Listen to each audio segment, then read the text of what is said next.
Il est 18h30. Bonsoir à toutes et à tous. Bienvenue dans Parole de créateur.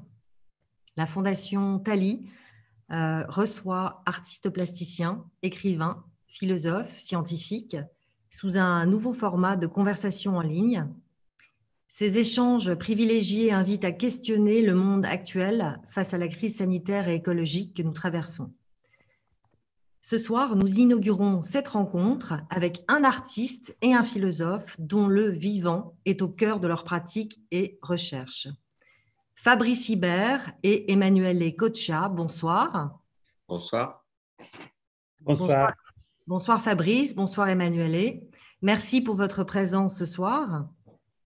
Avec 3 questions en toile de fond. Quel engagement, quelle responsabilité pour l'artiste et le philosophe face à cette crise ? Comment impacte-t-elle les pratiques artistiques et d'écriture? Et quelle vision, quel élan collectif pour réinventer le monde de demain? Mais avant de rentrer dans cette conversation, quelques petits détails pratiques. Donc la conversation va durer à peu près 1 heure.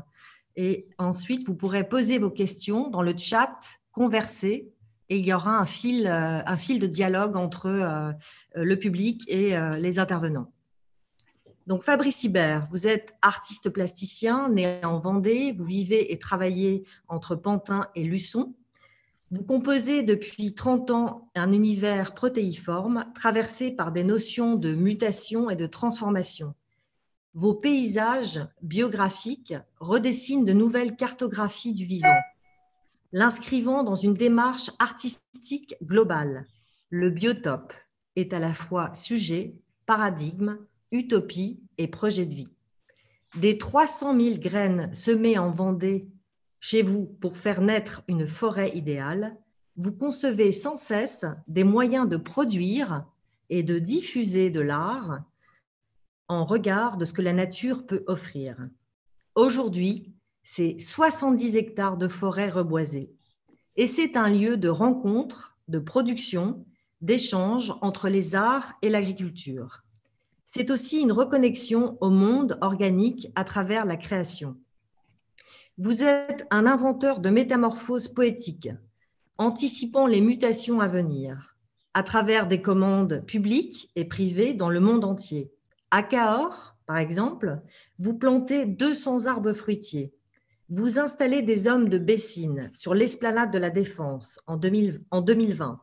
Et dupliquer l'un des plus vieux arbres, un chêne tricentenaire de votre vallée vendéenne, pour l'inscrire au cœur de la ville, comme une marque, comme une pause, comme une mémoire du vivant. Ce sont les 2 chênes. À travers vos POF, c'est-à-dire les prototypes d'objets en fonctionnement, vous soulignez le rôle de l'artiste à explorer les possibilités existantes et enseigner que tout doit être transformable et transformé pour dépasser les crises. La forêt est d'autant plus centrale dans votre pratique et dans vos engagements que le principe de germination lui a été très souvent servi de modèle de création et d'analogie. Le prototype de paradis exposé dans le jardin de la Fondation Cartier pour l'exposition Nous les arbres, là où vous avez rencontré, avec lequel vous avez travaillé avec Emanuele Coccia comme conseiller scientifique. C'est à cet endroit, lors de cette exposition, que vous proposez une narration ouverte sur la relation du vivant au monde végétal. Un chêne artificiel dont les couleurs sont inversées. Les hommes se teintent de la couleur des végétaux, tandis que les feuilles des arbres deviennent des couleurs des peaux d'hommes du monde entier. À une époque où les enjeux climatiques deviennent l'épicentre de notre actualité, vous défendez une écologie progressiste et féconde, ouverte à une économie régénérative, dont nous parlerons tout à l'heure. Vous exposez actuellement Habiter la forêt, calqué sur le modèle de nos villes, à la galerie Nathalie Obadia à Paris. Emanuele Coccia, bonsoir. Vous êtes né en 1976 en Italie, vous vivez et travaillez à Paris. Vous êtes philosophe, maître de conférences à l'École des hautes études en sciences sociales depuis 2011. Vous êtes professeur invité à l'Université de Tokyo, puis à l'Université de Buenos Aires, avant d'enseigner à l'Université Columbia de New York. En 2019, vous êtes conseiller scientifique de l'exposition Nous les arbres à la Fondation Cartier pour l'art contemporain. Et c'est là que vous rencontrez Fabrice Hibert. Vous replacez dans votre œuvre, vous vous placez au cœur de la pensée philosophique le monde végétal et plus largement celui du vivant. Vous avez notamment publié Le bien dans les choses, La vie des plantes et votre dernier livre, Métamorphose, chez Payot Rivage en 2020, qui est en fait une forme de méditation sur le lien dynamique qui unit tous les vivants.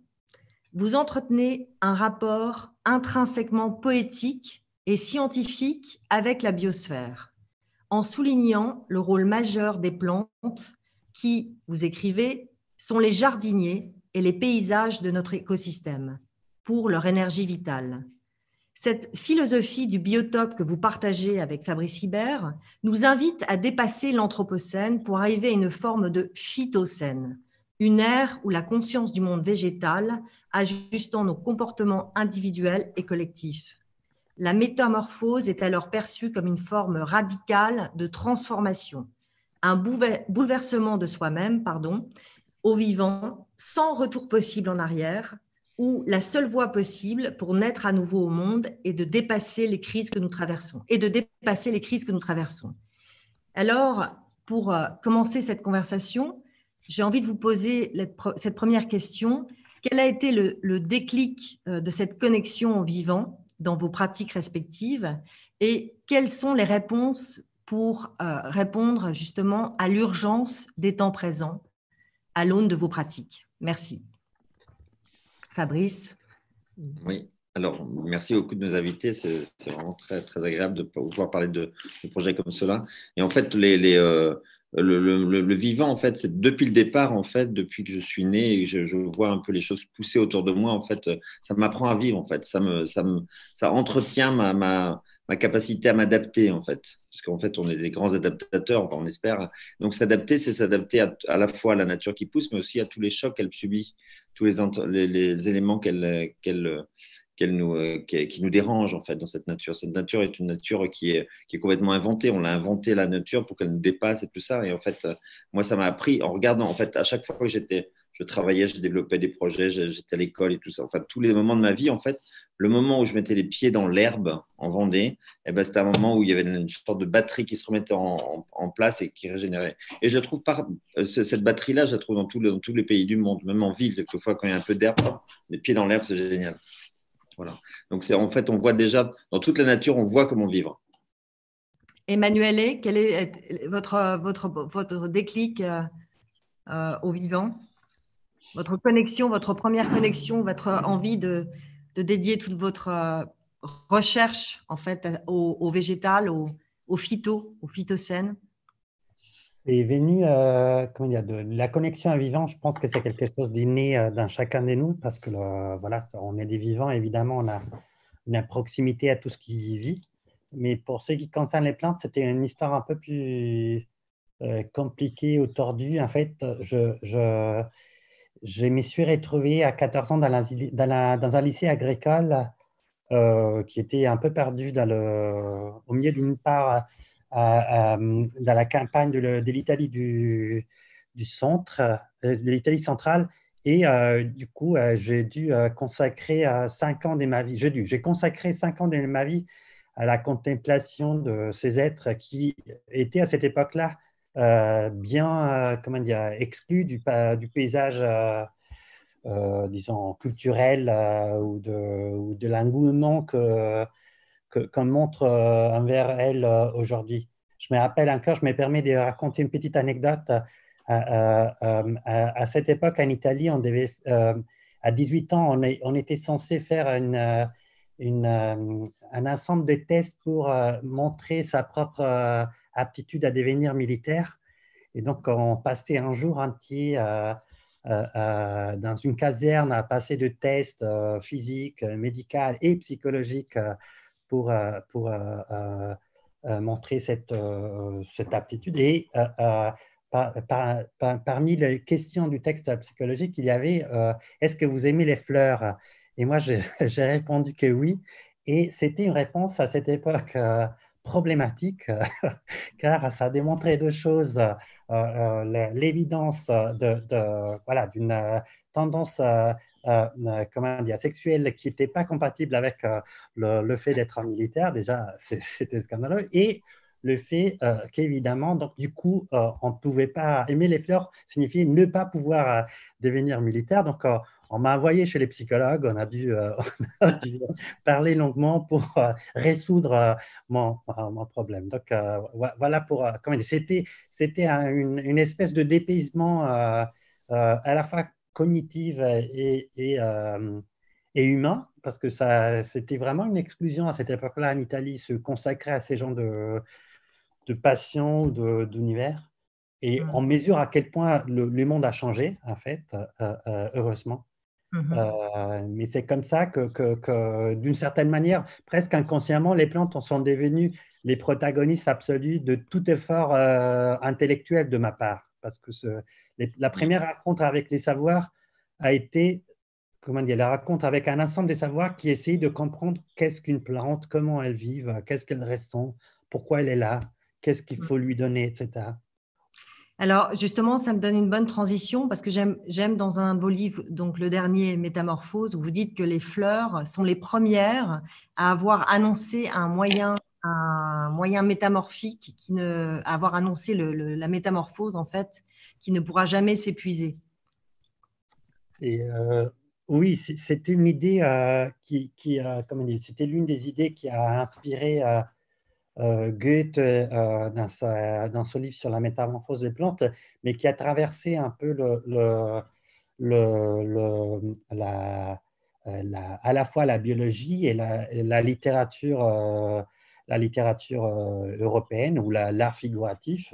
Ben, on a ici Fabrice, ça sert à lui de partir, mais l'idée c'est que, comme il y a la chose intéressante d'un point de vue biologique d'une fleur, c'est que en effet, dans la plante, il y a cette puissance métamorphique extrême qui est incarnée par un tissu qui s'appelle les tissus méristématiques, qui en effet correspond à ce qui sont les cellules des souches pour les tissus animaux, c'est-à-dire c'est un tissu qui conserve la totipuissance de l'embryon, et c'est un tissu qui peut devenir fleurs, tronc, feuilles, en fonction de ce qui se passe autour de lui.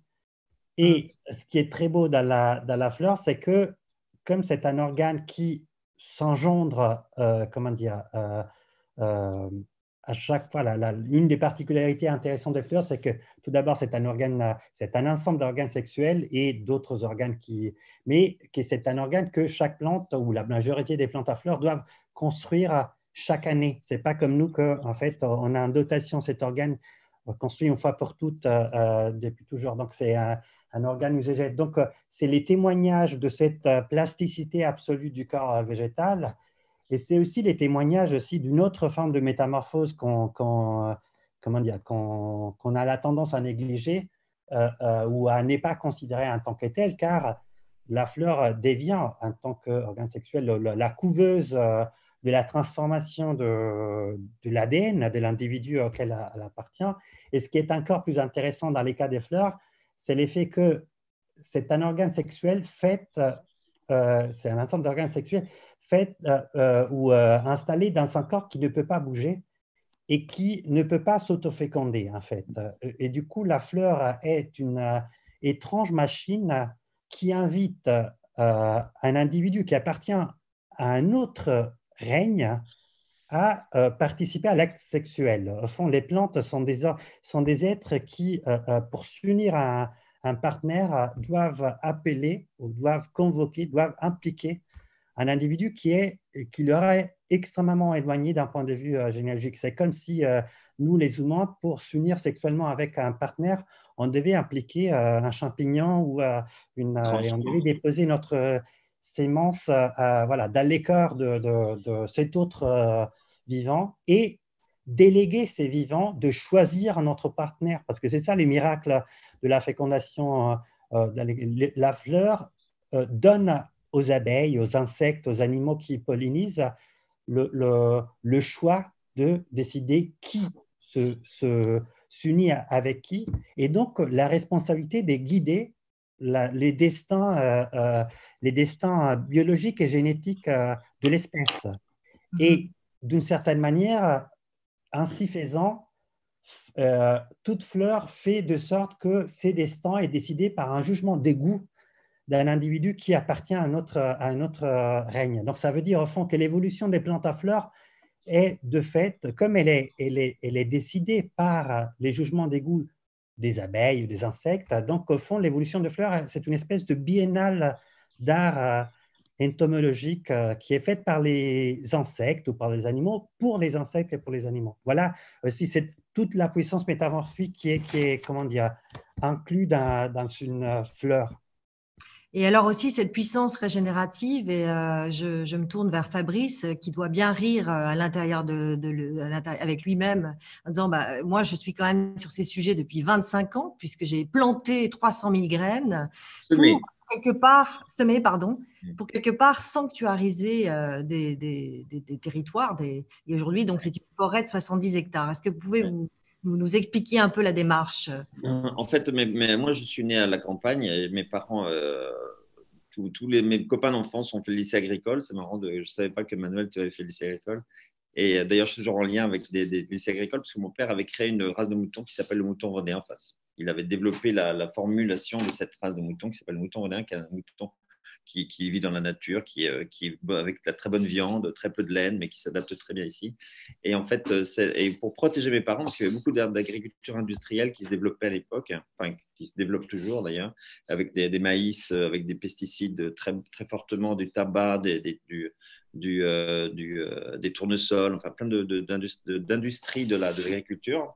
Et en fait, je voyais les terrains, en fait, on voyait le sol qui était sec, aride et complètement sans vie et tout ça. Et en fait, je me disais, il y a d'autres filles, puis mon père savait me montrer tout ça. Et en fait, j'ai décidé, à la fin de mes études, quand mes parents devaient rentrer à la retraite et le propriétaire de la ferme est décédé, j'ai décidé de moi d'acheter tous les terrains que mes parents exploitaient pour protéger mes parents et et petit à petit d'en faire une forêt. J'ai décidé, et c'était un lieu d'expérience pour moi, parce que c'est depuis l'enfance, en fait, j'allais dans cette vallée pour aller transformer l'eau, aller chercher du sable, chercher de l'argile pour faire des choses, faire des petits canaux, mettre du bois, mettre des graines partout. Enfin, c'était un lieu vraiment d'expérience et j'ai décidé de l'acheter et de semer une forêt. Et donc, cette forêt, ça devient un lieu toujours d'expérimentation qui a plus de 20 ans et où il y a des arbres, on se promène, on peut manger dans cette forêt. C'est une expérience où j'amène plein de gens qui veulent étudier ça parce que c'est un lieu extrêmement rare parce que c'est la première forêt vraiment semée entièrement par l'homme, donc c'est génial, quoi. Voilà, c'est un lieu on peut peut-être passer des images. On peut peut-être passer des juste... images, notamment ce chêne tricentenaire que vous avez, oui. pris. Je voulais répondre par rapport à une phrase que tu disais, Emmanuel, tout à l'heure sur les cellules souches. Et en fait, il y a un tableau qui est au tout début, je pense, avec un pommier. Vous savez, le pommier, au tout début. Voilà. Voilà celui-là. En fait, ce pommier-là, c'est un dessin que j'ai fait parce que les arbres que je représente dans mes tableaux sont souvent des représentations de notre façon de penser. Vous voyez, c'est une façon de penser, on pense en raisonnement comme ça, et en fait, ça donne la forme d'un arbre. C'est très curieux, en fait. Tout ça, tout est lié, en fait. Toutes les formes sont très importantes. Et en fait, ce pommier-là, vous voyez, c'est un pommier où il y a 100 pommes. Et en fait, quand elles chutent, les pommes donnent des cerises. Et en fait, un jour, j'avais fait ce tableau-là et j'avais un rendez-vous avec un grand chercheur de Harvard qui est venu me voir à Paris et tout ça, parce que je travaille beaucoup avec des chercheurs souvent, des scientifiques, autant en mathématiques qu'en biologie. Et en fait, ce chercheur, je lui explique le tableau et il me dit, mais ça, on peut le faire. Alors j'ai dit, bon, alors qu'est-ce que ça veut dire et tout ça. Et donc, je suis allé à Harvard, j'ai travaillé avec lui et puis j'ai rencontré un des inventeurs de cellules souches qui s'appelle Robert Langer. Et le chercheur au départ s'appelait David Edwards. Et Robert Langer, donc, en fait, il travaillait sur les cellules souches. C'est le développement des cellules souches, c'est d'une cellule, la transformer en 10 différentes. Et tout ça, ça dépend de l'information qu'il y a là autour, c'est de l'information qu'on leur donne et tout ça, et le biotope. Et en fait, après, quand j'ai su ça, j'ai dit à Bob Langer, j'ai dit, mais ça serait bien peut-être de savoir quels sont les aliments dont on a besoin pour chaque partie du corps.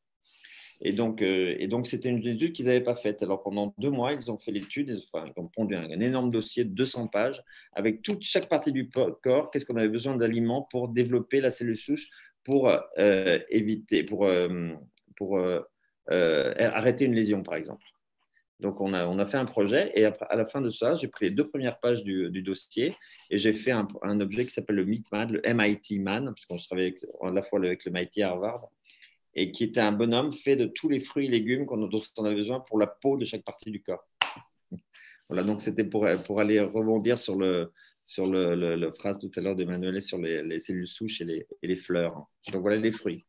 Est-ce que ça rejoint cette idée de biologie du développement, Emmanuel? Et oui, mais ça, c'est quelque chose de plus général. Moi, je voulais juste, par contre, revenir sur ces tableaux que j'aime beaucoup parce qu'il était parmi les tableaux inclus aussi dans l'expo. Est-ce qu'on peut revenir, voilà, dans l'expo? Et je l'aime beaucoup aussi parce que, au fond, ça incarne parfaitement la force de multiplication du vivant qui est propre à la vie en général, mais donc dont les plantes incarnent d'une certaine manière de la forme paradigmatique. Qu'est-ce que je veux dire par cela? Je veux dire qu'au fond, vous savez, à propos, parce que vous m'avez demandé, Nathalie, la question de l'évolution de la biologie, il y a eu dans les derniers 60-70 ans une grande révolution en biologie qui porte la marque d'une femme, d'une biologiste, peut-être qui est la plus grande biologiste du siècle dernier, qui s'appelait Lynn Margulis, qui a redécouvert et permis d'affirmer de manière définitive que la force évolutive la plus importante dans l'histoire de la vie sur Terre n'est pas la compétition, mais la symbiose, la collaboration, l'aide mutuelle. En fait, Margulis a redécouvert que la cellule eucaryote, c'est-à-dire la cellule qui présente un noyau séparé par rapport au reste du corps cellulaire, est née par la symbiose, par l'union de 2 organismes différents. Et c'est cette symbiose qui a permis à la vie d'exploser, de gagner en taille, de gagner en force, car c'est grâce à cette union, à cette symbiose qu'on a pu, comment dire, stocker une quantité, produire une quantité d'énergie non comparable, incomparable par rapport à ce qu'était la vie auparavant.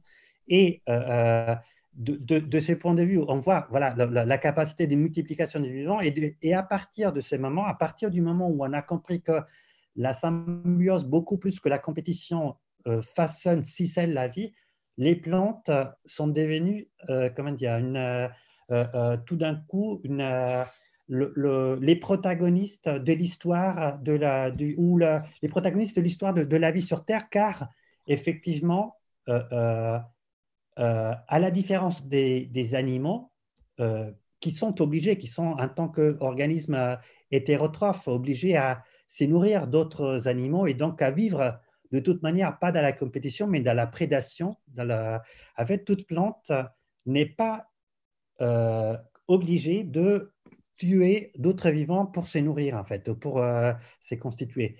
Et au contraire, toute plante, au fond, si vous voulez, produit une vie qui sera ensuite la vie de quelqu'un d'autre. Au fond, à chaque fois qu'on contemple une plante, on contemple ce mystère fondamental de la vie qui est toute vie est capable d'alimenter et de nourrir, d'animer les corps dans laquelle elle se trouve, mais aussi une quantité inouïe d'autres vivants.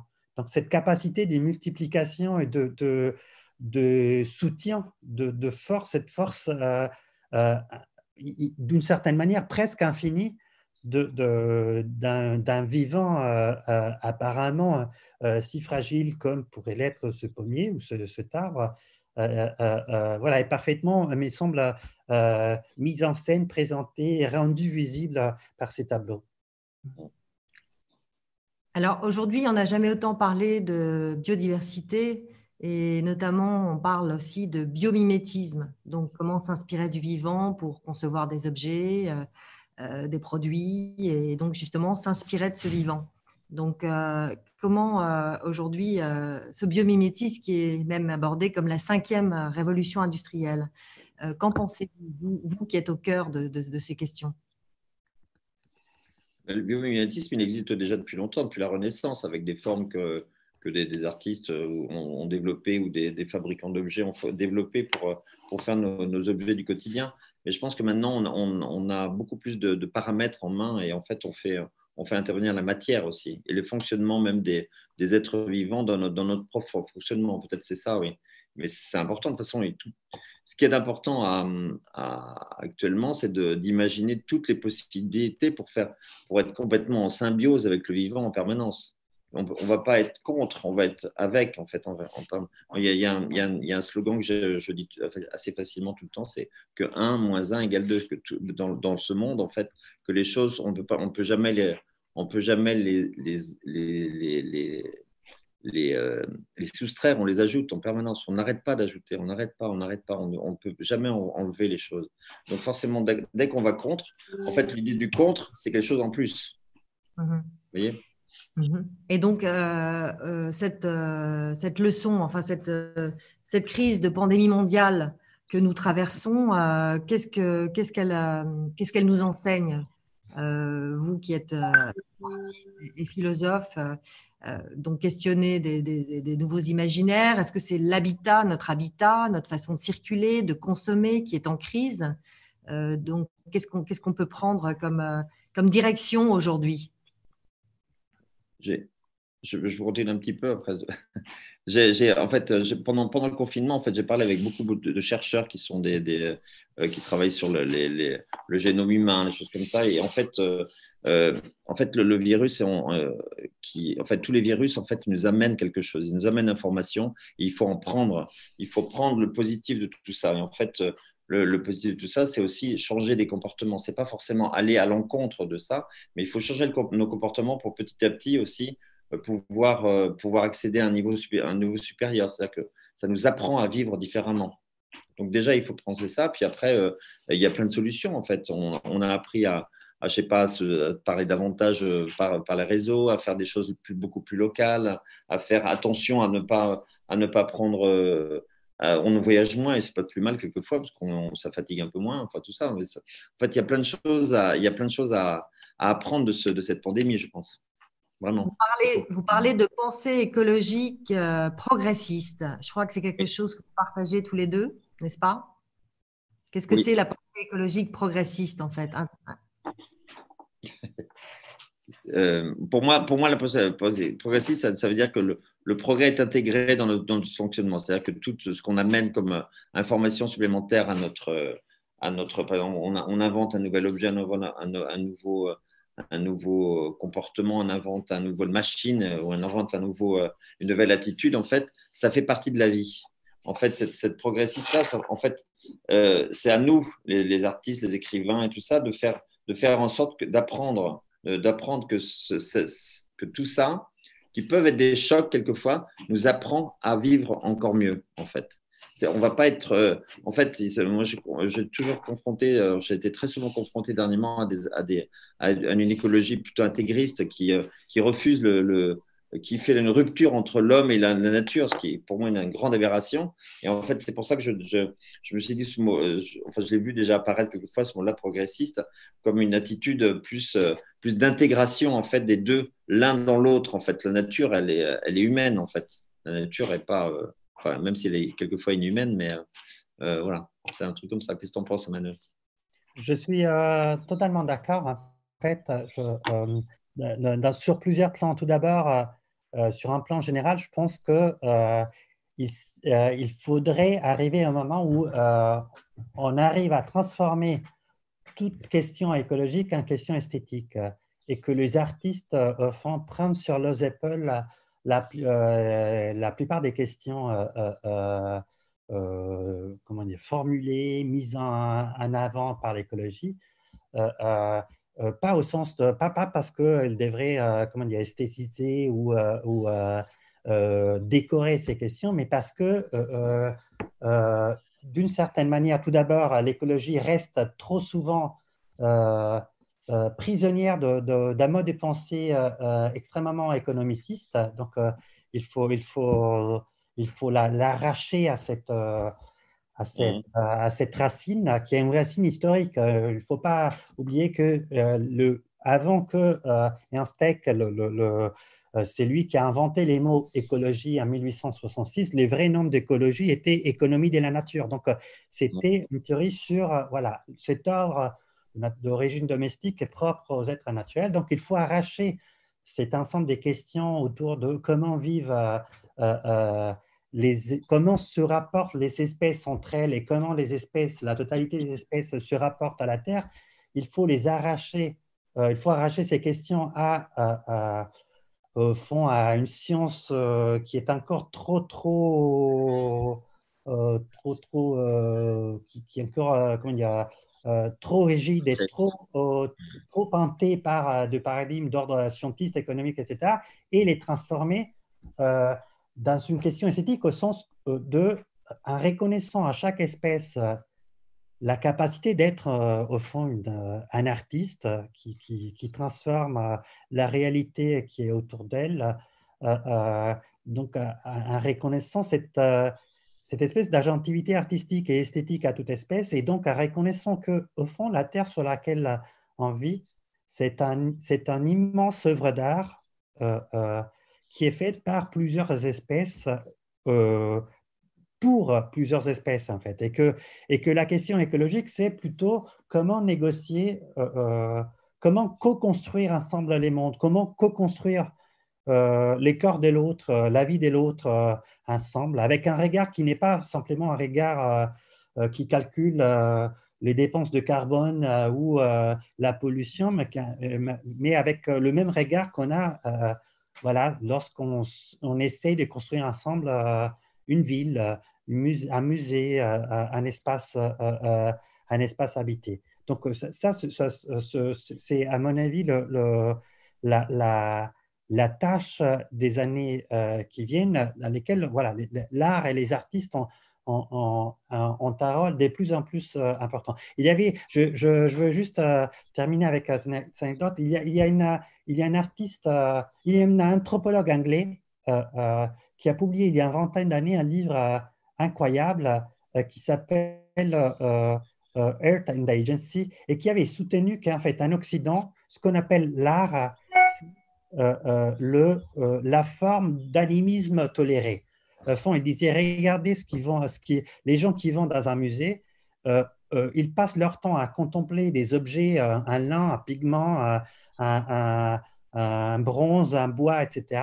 Et pourtant, ils se rapportent à ces objets comme s'ils étaient des sujets, comme si, et ils sortent de cet endroit en racontant d'avoir rencontré des âmes, des êtres qui sont morts il y a 3 à 4 siècles.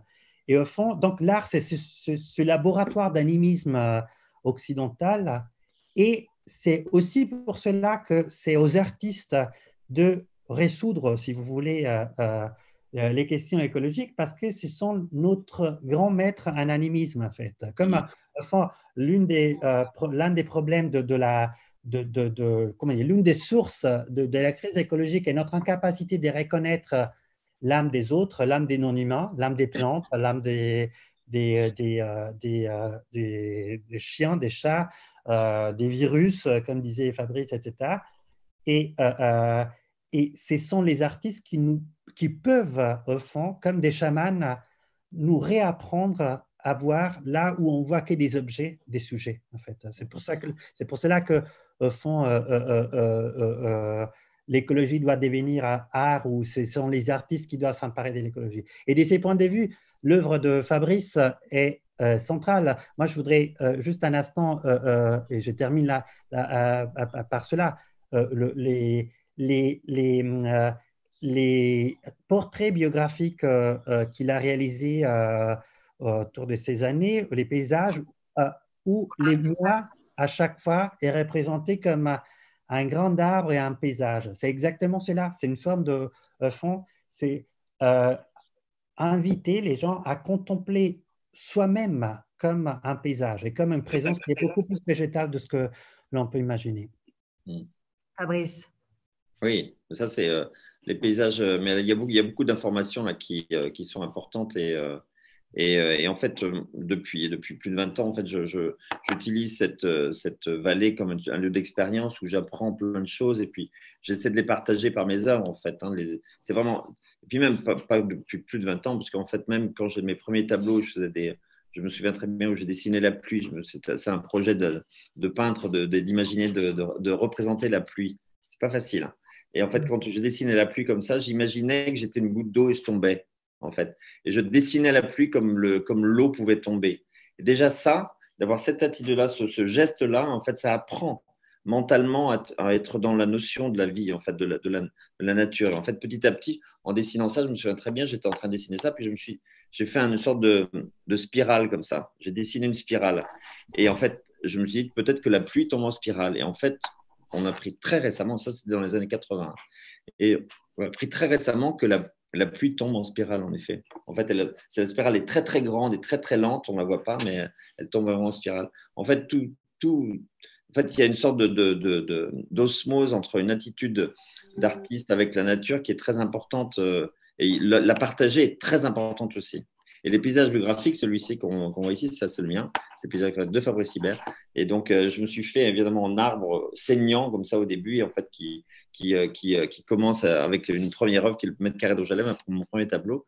Mais en même temps, l'année où j'avais fait le premier tableau de mètre carré d'Aujalem, j'avais dessiné la lune toute une nuit sous un grand chêne dont vous avez vu tout à l'heure, le grand chêne tricentenaire que je duplique et que je mets un peu partout parce que je pense que les éléments de la nature, voilà celui-là, les éléments de la nature, les arbres, tout ça, en fait, sont à remettre dans la ville, parce que la ville, pour moi, c'est une copie de la forêt, enfin, des choses comme ça. Donc, toutes ces choses mélangées, c'est une sorte de mixité entre tout ça qui fait que, en fait, ça rend visible cette en fait, il y a pas de, en fait, il y a pas de cases. Les cases sont très, très floues. Il faut toujours être entre les choses. Voilà. Dans les interstices. Ouais, dans les interstices, in between, comme dit en surréaliste. Est-ce qu'on peut remettre l'image du chêne moulé et donc de son voilà. Justement, cet arbre-là, cet arbre qui est le grand chêne, c'est les premiers pieds du chêne que j'ai doublé pour un porche, parce qu'en fait, j'essaie d'intégrer dans les habitats, enfin dans les maisons, des arbres, parce que je pense que la vie d'un arbre ou la vie d'une maison, c'est presque similaire, vous voyez. On imagine très bien un arbre de 300 ans, une maison de 300 ans, un arbre de 50 ans, une maison de 50 ans. Ça va avec, quoi. C'est très marrant. Et en fait, là, je l'ai dupliqué comme protecteur comme un porche et tout ça. Et surtout, je l'ai fait très vivant et on voit ici au milieu, il y a une balançoire qui est accrochée avec l'arbre rouge et l'arbre vert qui se joignent à ce moment-là. En fait, c'est un arbre complètement impossible. Mais tout d'un coup, ils deviennent organiques comme un cœur. Et au-dessus, là, on ne le voit pas, mais au-dessus, il y a un éclairage, une lumière qui donne l'heure. Et en fait, cet arbre, cette touble-là, il s'appelle en fait les deux chênes, mais le sous-nom, c'est transplantation, parce que je trouvais que c'était très organique tout d'un coup. C'est un corps, en fait, que l'arbre devient un corps. Et alors justement, il y a aussi un très beau tableau qui s'appelle La Rosée. Oui. Est-ce qu'on peut le montrer? Ouais, celui-là, ouais. Ça, ce tableau-là, en fait, je l'ai fait pendant le confinement. En fait, c'était le premier tableau un des premiers tableaux que j'ai eu. Enfin, un grand châssis. Parce qu'au départ, comme j'avais rien chez moi, j'avais un nouveau lieu, j'avais rien. Donc, j'ai dessiné sur les. D'ailleurs, on voit des graffitis sur les tapisseries. Toute la maison est pleine de graffitis partout là. Et en fait, à un moment donné, j'ai eu ce tableau-là, des grands tableaux comme ça, et j'ai commencé à dessiner comme une plante pousse. Et en fait, j'ai fait une graine et je faisais la première, j'essayais de voir où elle allait parler. Je faisais la première racine, après la première pousse. Et en fait, petit à petit, j'ai fait ça. Puis à un moment donné, j'ai coupé l'arbre. et en fait, il avait déjà semé l'arbre. Et donc, en fait, ça a fait ce tableau-là que j'aime beaucoup parce qu'en fait, c'est un tableau de 6 mois. Voilà. C'est un tableau que j'ai fait en 6 mois, comme une forêt prend 60 ans pour le faire. Voilà. Alors aujourd'hui, vous parlez tous les deux de cette pensée écologique progressiste, mais surtout aussi de régénération, d'économie régénérative. C'est un courant porté par des biologistes, des économistes, Isabelle Delannoy, notamment l'économie symbiotique. On revient sur cette idée de symbiose. Et notamment dans Métamorphose, Emmanuelle, vous dites qu'on a une forme, nous les humains, d'arrogance vis-à-vis de cette biodiversité, alors qu'on fait partie de cette biodiversité. Donc, comment on peut justement changer notre regard à nouveau, ou nous faire prendre conscience du côté vivant qui nous traverse, comme vous le dites très justement. Et je pense que tout d'abord, il faudrait, avant de changer l'économie, il faudrait commencer à changer la ville et notre manière de penser et vivre la ville. Je m'explique, on vit, comment dire, on fait une expérience purement minérale de la ville. Si je vous demande qu'est-ce que Paris, New York, San Francisco ou Dakar, chacun répondrait, ben, c'est l'ensemble de Parisiennes et de Parisiens qui habitent sur un territoire donc minéral spécifique sur lequel voilà, la mer, Anne Hidalgo a un pouvoir. Et si je vous demande à quoi tu es attaché, quelle est l'image qui te vient à l'esprit lorsque tu penses à Paris, chacun répondrait voilà, avec le nom de, je sais pas, d'une personne ou de plusieurs personnes et les noms d'un amas de pierres, comment dire, un palais, la tour Eiffel, etc. C'est-à-dire, au fond, on fait d'une ville, dans nos têtes, pas dans sa réalité, mais on fait d'une ville l'association monoculturelle entre des humains et des pierres. On accuse l'agriculture d'être la couveuse de la monoculture, mais ce sont les villes, ce laboratoire où on essaye d'être qu'est parmi des humains, qu'est avec des semblables. Et cette représentation est dangereuse et illusoire. C'est dangereuse parce que mettre ensemble des humains et des pierres, ça veut dire produire des déserts, techniquement, et elle est illusoire parce que ben, si on met ensemble des humains et des pierres, ben, les humains vont mourir après 2-3 jours, en fait. Donc, et effectivement, toute ville euh, ne peut qu'être multispécifique parce qu'elle a besoin de beaucoup de plantes, beaucoup d'animaux qui sont aussi l'objet de l'alimentation des humains qui habitent en ville. Mais donc, il faudrait, par exemple, redessiner la ville et dire que Paris inclut, par exemple, l'ensemble des territoires occupés par toutes les plantes de pommiers, de blé, de poiriers, etc., consommées par les Parisiennes et par les Parisiens, mais aussi changer les contrats sociaux, imposer aux villes, par exemple, de se dire qu'on ne peut pas, comment dire, avoir les titres de ville si on n'inclut pas un ensemble d'êtres non humains considérés comme citoyens.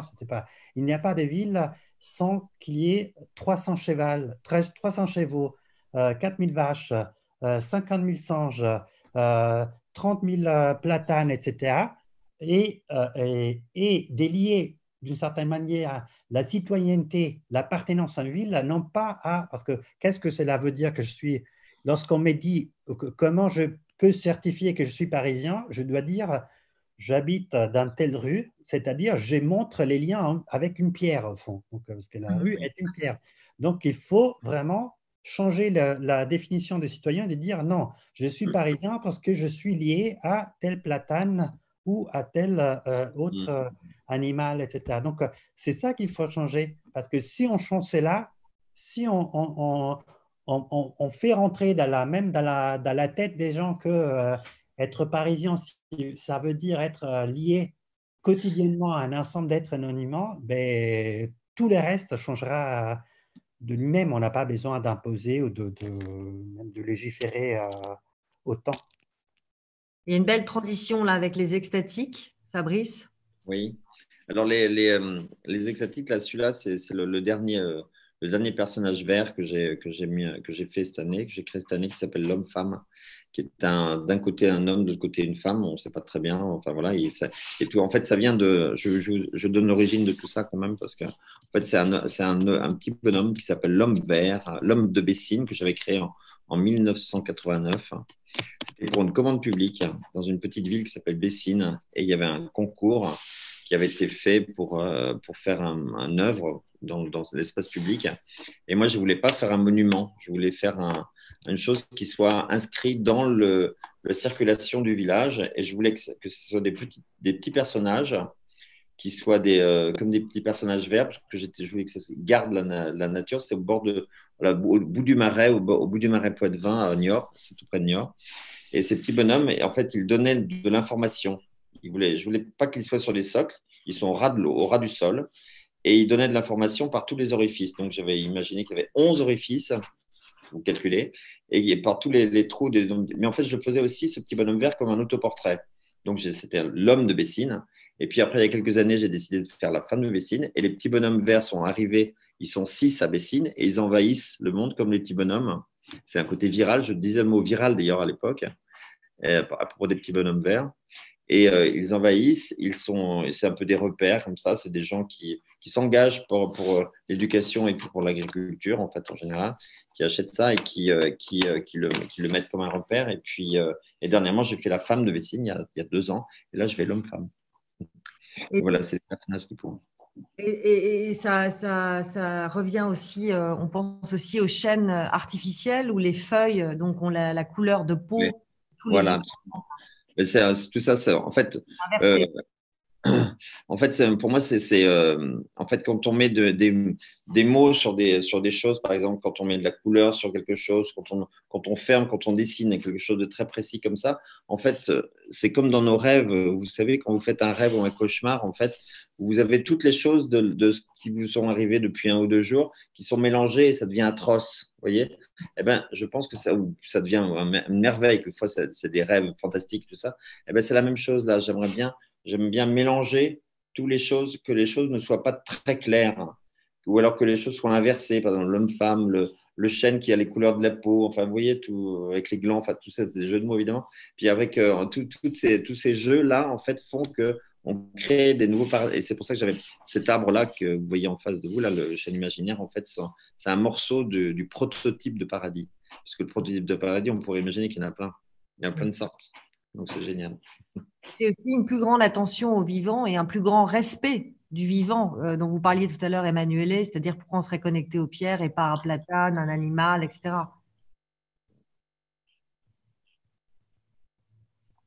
Je dis, c'est aussi un plus grand respect du vivant. Oui, Emmanuel. Oui, oui, tout à fait. Non, non, désolé, j'avais coupé les microphones, donc je ne pouvais pas parler. Oui, tout à fait. C'est un respect, mais aussi comment dire, parce que le mot respect est parfois est un peu maladroit, parce que il s'agit juste peut-être de comprendre. Moi, je dirais qu'il faut passer par autre chose parce que à chaque fois qu'on impose les respects, on impose quelque chose qui n'est pas forcément de l'amour, en fait, ou qui n'est pas forcément il faut tout d'abord apprendre à aimer quelque chose ou aimer quelque chose pour pouvoir les respecter. Alors qu'imposer des respects sans connaître ou sans aimer est quelque chose de vide et de religieux. Donc, ce qu'il faut comprendre, ce qu'il faut arriver à vivre, c'est l'effet que à mon avis au moins, que d'arriver à saisir l'effet que toutes les espèces qui ont vécu, toutes les espèces qui vivent et toutes les espèces qui vivront ne sont que l'expression d'une seule et même vie. En fait, que la distance qu'il y a entre moi, une platane, un écureuil, une bactérie et je sais pas, et un oiseau, ce sont des différences de degrés et pas des substances.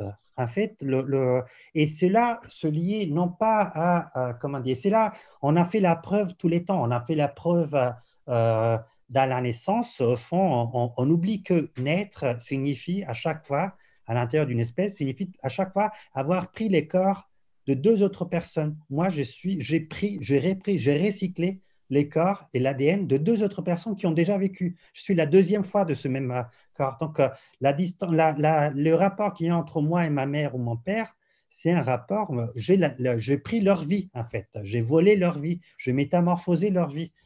On a fait la preuve aussi par l'évolution. Au fond, on pourrait dire la même chose de toute espèce. Toute espèce, nous avons dû prendre la vie de primates arboricoles. On leur a volé les corps, on leur a volé la forme, on a juste modifié quelque chose, mais on est en train de vivre leur même vie. Et eux, ils avaient pris la vie d'une autre, etc. Donc, toute espèce, au fond, se transmet une seule et même vie, qui est la vie qui correspond au tout premier vivant qui a mis ses pieds sur Terre. Et la dernière, au fond, expérience de cette identité de tous les vivants est la nutrition, l'alimentation. En fond, qu'est-ce que cela veut dire manger? Ça veut dire que la vie qui anime un poulet, un pistache, une tomate, etc., peut animer au même, comment dire, avec la même force la tomate et moi-même. Donc, je peux manger, je peux m'alimenter de la vie d'un autre parce qu'on est tous et toutes la même vie.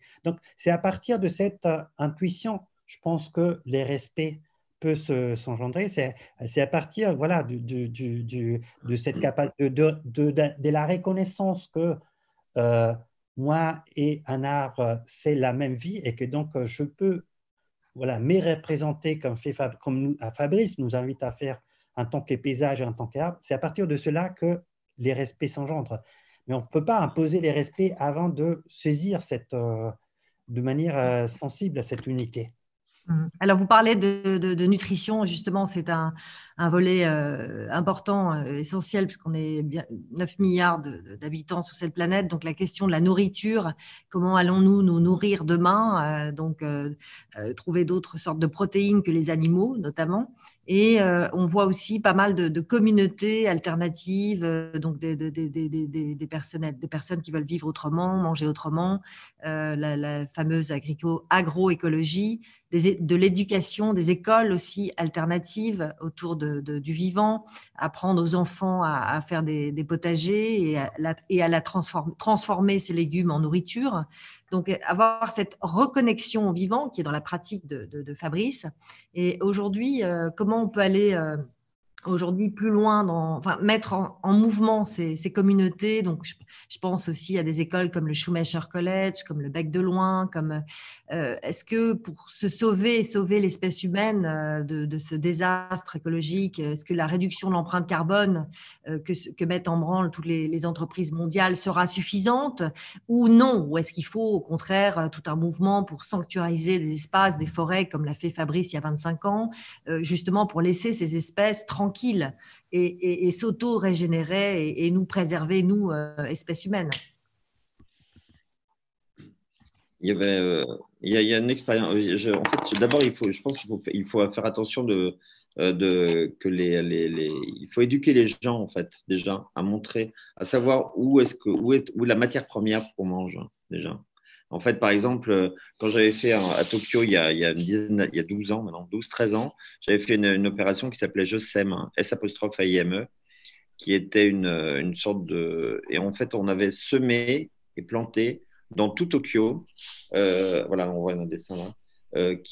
Ça, c'est le dessin, c'est la Seed and Grow, c'était le titre de l'exposition qui était en même temps au musée Waterloo, où ce dessin-là s'appelait l'invention de l'agriculture. Et en fait, l'idée, c'était à un moment donné, à partir du moment où on n'était plus nomade, en fait, on a inventé l'agriculture, enfin, ça on le sait. Et en fait, j'avais imaginé de semer des fruits et des légumes dans tout Tokyo, dans tous les endroits où il y a de la terre. Il y a plein d'endroits dans les villes, vous allez regarder mieux maintenant, je pense. Il y a plein d'endroits où il y a un peu de terre qui est un peu en friche, pas bien et tout ça. Puis à Tokyo, c'est très, très particulier parce qu'il y a des endroits puis des arbres avec de la terre et tout ça. Puis il y a des buildings qui sont cassés quand ils sont vendus, en fait, on les détruit, on attend 6 mois ou 8 mois avant de reconstruire. Et pendant ce temps-là, en fait, on a fait une opération dans tout Tokyo, où on a semé des jardins où les gens pouvaient voir comment pousser une tomate, comment pousser un maïs, comment pousser un chou et tout ça. Et en fait, toutes les semaines, il y avait des rassemblements, il y avait des tables avec des gens qui venaient chercher les légumes et faire des soupes, manger des choses comme ça. Et déjà apprendre aux gens qui sont en ville, justement, qui sont dans des espaces minéraux, qui n'ont aucun accès à la plante qui pousse à leur partenaire en vie, en fait, déjà, ça, c'est déjà un grand pas. Déjà, il faut apprendre ça. Puis après, imaginez, il faut qu'on fasse confiance aux gens. Les gamins, ils vont apprendre, ils vont nous donner d'autres façons de le faire. Et puis créer une situation pour lesquelles on montre toutes les possibilités que des gens sont engagés là-dedans depuis longtemps. Donc, créer ce réseau qui peut être, où on donne des nouveaux modèles, c'est génial. Ça suffirait déjà, c'est déjà beaucoup. Hein. Donc ça, ce serait une action à mener pour porter le changement. J'ai une première question du public. J'ai une première question. Pourrait-on dire que tout est dit dans la nature? Voilà, peut-être pour Emmanuelle. Et oui et non, dans le sens que il ne faut pas transformer non plus la nature dans une espèce de père législateur. Il y a un très beau, parce que ça serait prendre en otage aussi la nature pour résoudre c'est-à-dire un ensemble d'êtres qui conduisent leur vie. Il faut éviter de prendre en otage les autres espèces pour les obliger à répondre à des questions qui concernent nous-mêmes, en fait. Parce que ça, c'est un geste pas très sympathique en général. Lorsqu'on prend en otage une autre culture, une autre espèce pour lui demander qu'est-ce qu'il faut que je fasse, ou un ami, qu'est-ce qu'il faut que je fasse, etc. Dis-moi, donne-moi la ligne. Et c'est une manière de ne pas prendre des responsabilités. Mais aussi et surtout, il y a un très, très bel adage d'un artiste américain, de Mark Dion, qui a écrit une fois, « La nature ne connaît pas toujours ce qui est mieux pour elle. » Et c'est comment dire, une piste assez intéressante, car nous avons un problème, c'est-à-dire nous reconnaissons dans notre espèce une forte ambiguïté morale, c'est-à-dire l'humanité peut être à la fois juste et comment dire, bonne et mauvaise, et cette ambiguïté morale, cette capacité de faire les bien et les mal, relève ou dépend du fait qu'en fait, on ne sait pas, la plupart des cas, on ne sait pas quoi faire, on ne sait pas quelle est la solution à un ensemble de problèmes que la vie engendre. Et à côté de cela, nous avons la tendance de considérer que les autres êtres comment dire, nous définissons cela, cette ambiguïté morale et cet au fond, manque de savoir sur comment atteindre notre bonheur, nous l'appelons cela liberté. Donc, c'est quelque chose à laquelle nous tenons fortement. Mais nous ne sommes pas capables de reconnaître cette même liberté, c'est-à-dire cette incapacité de savoir où elle est bien, mais du coup, de devoir à chaque fois expérimenter, de faire de pas en avant, de progrès, mais aussi de faux pas aux autres espèces. Et nous avons la tendance à sanctifier les autres espèces comme si elles avaient tout de suite, depuis toujours, une solution à n'importe quelle question d'ordre moral, c'est-à-dire à n'importe quelle solution d'ordre où puis-je trouver les bonheurs. Le premier pas, je pense, c'est de commencer à penser que tout être vivant, en tant qu'être vivant, ne peut pas connaître les lieux et la forme de son bonheur. Il est obligé à faire des expériences et donc à payer sur sa peau ses propres erreurs. Et on fait, ouais. Puis la nature, on en fait partie de la nature. Oui, voilà. Donc du coup, tout le monde est un peu dans notre beaucoup situation. d'efforts. Il faut faire beaucoup d'efforts, beaucoup d'efforts. Autre question, y a-t-il une hiérarchie dans le monde des plantes? Vas-y, Fabrice. Là, je suis en train d'écrire, enfin d'illustrer un bouquin avec une chercheuse qui s'appelle Pascale Cossard, qui est sur le monde du vivant et sur la microbie en général, le microbe en général. Et non, parce que c'est en fait c'est une hiérarchie.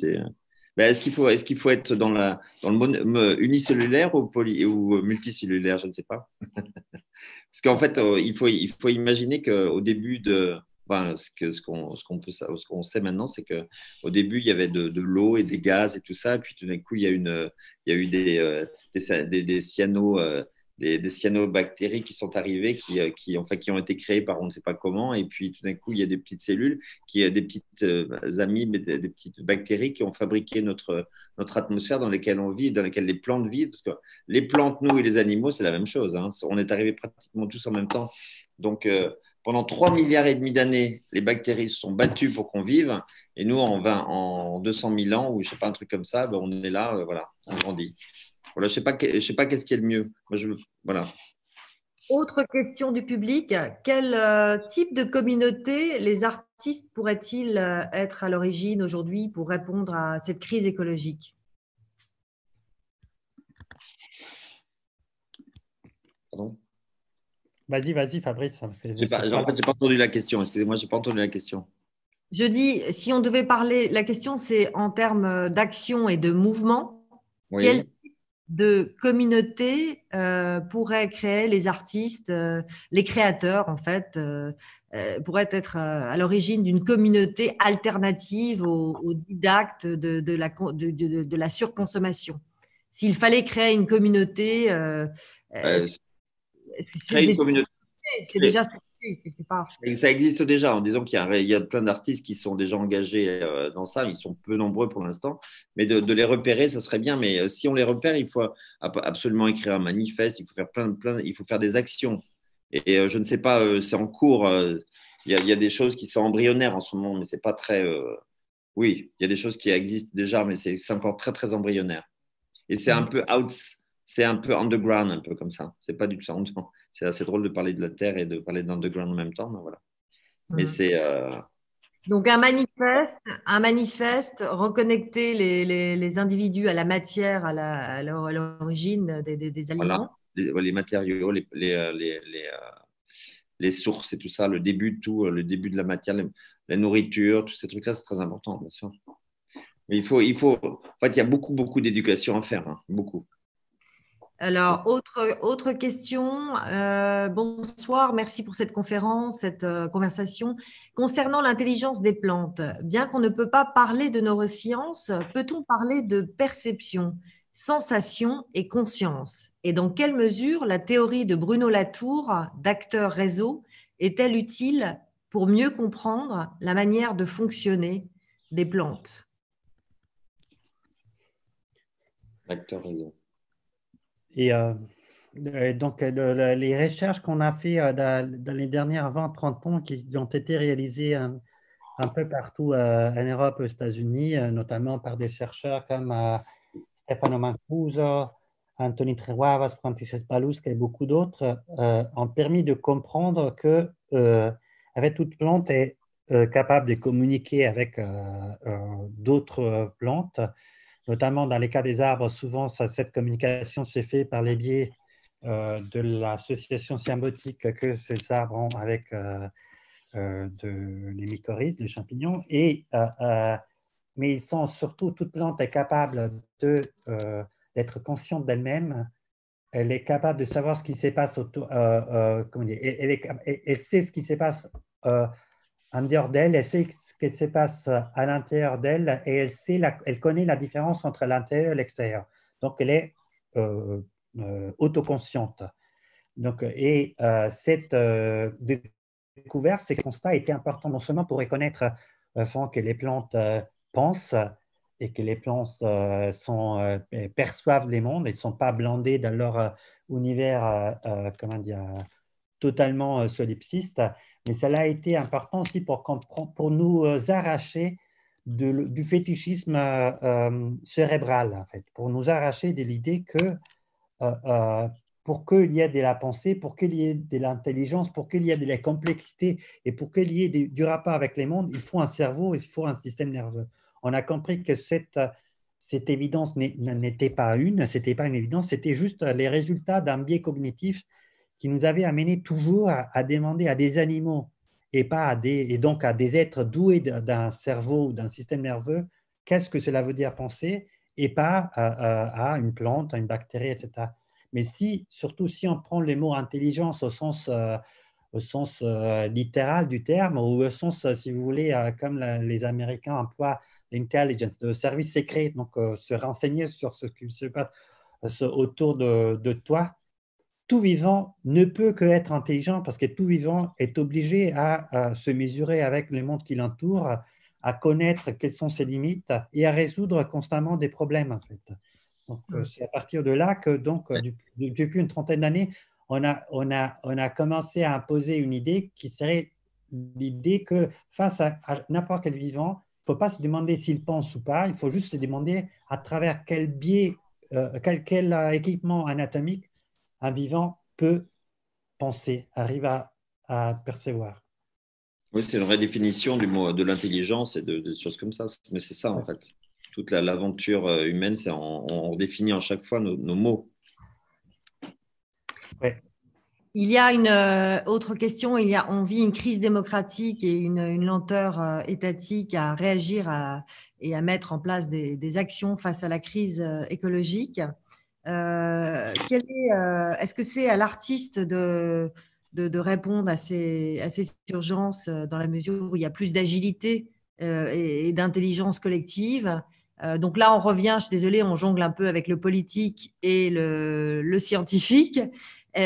Donc, on revient à cette idée de manifeste. Pourquoi il n'y a pas plus de conscientisation de la part des artistes, de l'art en général, à mettre en place des cellules, enfin des mouvements de résistance ou, comme on parlait tout à l'heure, des jardins dans les villes. Donc, voilà, l'agilité, l'intelligence collective de l'artiste, du créateur, est-ce que c'est pas une responsabilité aussi trop lourde? Est-ce qu'on n'en demanderait pas trop à l'artiste, justement, pour répondre à cette urgence écologique? Il y a beaucoup d'artistes, donc il faut les regarder tous, en fait, c'est ça aussi, hein, peut-être. Il faut regarder tous, c'est pas. Puis il n'y a pas que les artistes, les écrivains, et puis on a chacun. Puis en fait, les artistes aussi, c'est des artistes entre eux. Quelquefois, c'est pas une seule personne, c'est un groupe d'artistes aussi. Il y a depuis quelques années, il y a des gens qui se sont mis ensemble pour faire des œuvres, en fait, pour créer des formes, pour créer des situations. Peut-être c'est aussi des formes qui sont à inventer ou à développer encore, hein. Je pense que il faut. Je sais pas. Qu'est-ce que tu en penses, Emmanuel? Oui, je suis plus ou moins. Oui, d'accord. Autre question. Un arbre, on revient au vivant là. Un arbre que l'on coupe, peut-il souffrir puisqu'il est vivant? Et ben oui. Il s'adapte l'arbre. Il s'adapte. Il souffre. Oui, en fait, l'arbre, quand il est taillé, par exemple, quand un arbre est taillé, de toute façon, il vaut mieux les entretenir, les arbres, parce qu'en fait, quand si on veut que l'oxygène réactivé en permanence, tout ça, il faut entretenir autour. Autrement, si ça pourrit, ça crée un équilibre, ça n'offre rien de plus, en fait. Donc, l'arbre, la façon dont l'arbre pousse, en fait, c'est des carbones qui poussent comme ça et en fait, il s'adaptera très bien. Il trouvera la forme pour s'adapter. Quand tout d'un coup, une tempête arrive, il y a une tempête chez moi, c'est pour ça. Une tempête arrive et il y a des arbres qui poussent, et ben, curieusement, le lendemain, on a oublié la forme de l'arbre avant. Et on oublie facilement. Et les autres arbres tout vont prendre la place très, très facilement. Ils vont s'adapter, en fait. Ils s'adaptent beaucoup plus qu'on pense. C'est génial d'ailleurs, c'est magnifique ça. Ok, bah écoutez, merci en tous les cas. On arrive à la fin de cette conversation, de cette rencontre passionnante. Pour ceux qui veulent poursuivre, vous pouvez nous envoyer un mail à info@fondationtali.org et surtout, cette conversation sera transmissible via podcast sur notre site internet.